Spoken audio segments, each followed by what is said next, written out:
Well, hello you wonderful humans, and welcome back to New World. In today's video, I'm going to be showing you the best way to farm up faction tokens and reputation to be able to get all of your level 60 gear and any other items that you want from your faction. I've done a lot of research into different areas to be able to farm up faction reputation, and this so far is one of the fastest ways that I have been able to figure out. Now, I've tested out a few others. Morningdale is pretty good because you can do 3 quests really quickly up here, but I found this one to be a little bit better, and this is all the way down in Reekwater. Now, the one downside of this is to be able to take on these faction quests, you're going to need to be at least level 57, I believe, is when they unlock. At least when I came here for the first time at 57, they were unlocked for me. Now, the only 2 that we're going to be doing is Gather Intel and Stabilize. Now, yes, these 2 are PvP quests, but you can easily do this by yourself because there's just generally not a lot of people out here, and that's one of the main things. So we're going to go through this entire loop real quick so you can see exactly how long it takes, and you'll see how many tokens we get as well. You get about 3.3k in roughly 5-ish minutes. Once you accept that, you're going to go out of this gate right here, and we're going to cut across through the swamps here. We're not even going to need to go around any roads, and what I really like about this particular route is the fact that we aren't going to be on the roads. We're just going to be running through the forest here, which is thick forest and fog. So even if there are other people running this, you might not really run into them. There is a big wolf right here that I recommend kind of avoiding. It spawns right on this hill. There it is right there. That Shallow Waters Alpha. I haven't actually fought it, but, you know, if you don't want to deal with anything, then don't run into that. But a nice little boost, if you want to, you can get some money while doing this as well, because this area is full of these Azoth Springs. And if you decide to farm those up, it'll add a little bit of time to the loop, but it's going to be up to you if that's something you want to do. You can run and gather these because they're worth about 2 to 4 gold a piece, and you usually get like 2 to 4 of these. Oh, I got 8 that time. So about 2 to 8 per Azoth Spring, which is pretty good. It's a lot of gold, so you can use this as a little bit of a money farming method as well.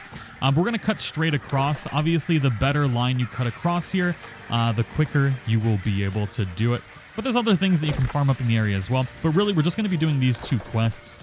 And if we run in from this angle, we'll start the timer on Stabilize, and then run down into the bottom, and so that way we'll be able to quickly do both without having to wait around for the Stabilize. It's really the key to kind of making this go really quickly. But you can use something like Map Genie to bring up like all of the Azoth Springs in the area.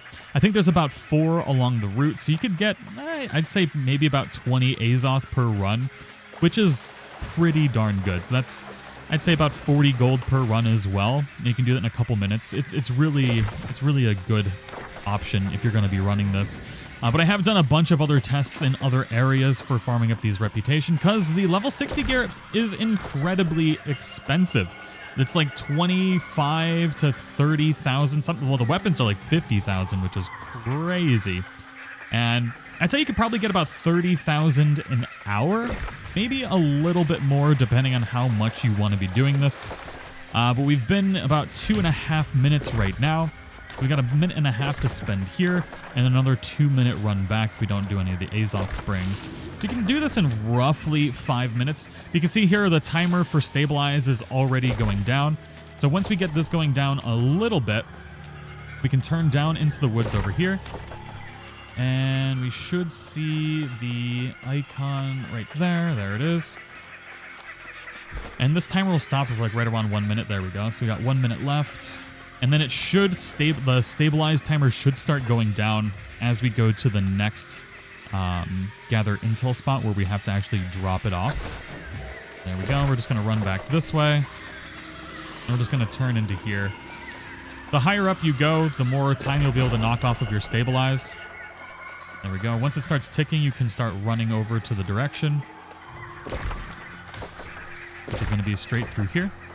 And just trying to make sure we knock off time at the Stabilize without actually having to stand around. Because as we run back from here, we'll finish the Stabilize and we can run right back to town. You can avoid the wolves and pigs. You don't need to fight anything. There's really no reason to, unless you need hide and stuff. Stabilize is down to 30 seconds, which is perfect. And we are about to be at just a little under 4 minutes since we started. So I guess this whole loop will probably take you about 6 minutes if you don't stop and fight anything. Right up through here. There it is. There's this little blue marker here. Really, the key is just not stopping and fighting anything if you want to do it as quick as humanly possible. Oh, the boar wants to fight. Oh, the boar never comes this far. That's just rude. Don't you do it, you stupid little pig.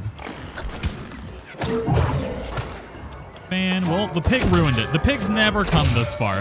Sometimes the leashing in this game is a bloody nightmare. Now, the other one, the third one, you could do that if you want, which has you kill peninsula boars. But for some reason, it really wants you to kill, like, a specific peninsula boar. And they take a long time to kill. This is why I said don't bother fighting anything, because it makes it take that much longer. And I'm specced into healing right now, so it doesn't improve my odds anymore. But yeah, don't bother fighting the boars. Don't do the third one because it really just wastes time having to find the boars. Because there's peninsula boars all over this area, but for some reason it has like specific peninsula boars that it wants you to kill. But now all we need to do is just run back to town. As we've already seen, it's about a 2-minute run back. And it's really, really an easy loop. Obviously, if too many people start running this, and you might run into issues where you're running into a lot of PvP, but you know, the woods are plenty thick and foggy. It's actually really hard to see other people running around in here. There was another person running this loop from another faction earlier, and we just didn't even fight each other. We were just like, we're just gonna get some rep. So this whole run has taken me about 7.5 minutes. That's with collecting one of the Azoth motes and then also fighting that stupid pig, which is not bad. If you really optimize the run, you could probably get it down to right around 6.5 minutes for right around 3.4k faction reputation and tokens, because you get 1.968 for the gather intel and then 1.574 for the tokens. You also get a little bit of gold from me, so you get 14, total of 18, well, almost 19 gold, which is pretty darn good. And then if you decide to farm up the Azoth along the way, you can make a little bit of money from that too. So every run you could probably make right around like 30-ish gold, which is, it's not great, but it's not terrible either. Especially when you're killing 2 birds with 1 stone, it makes it a little bit better. But I do hope everybody enjoyed the video. Thank you so much for watching. I'll see you all in the next one.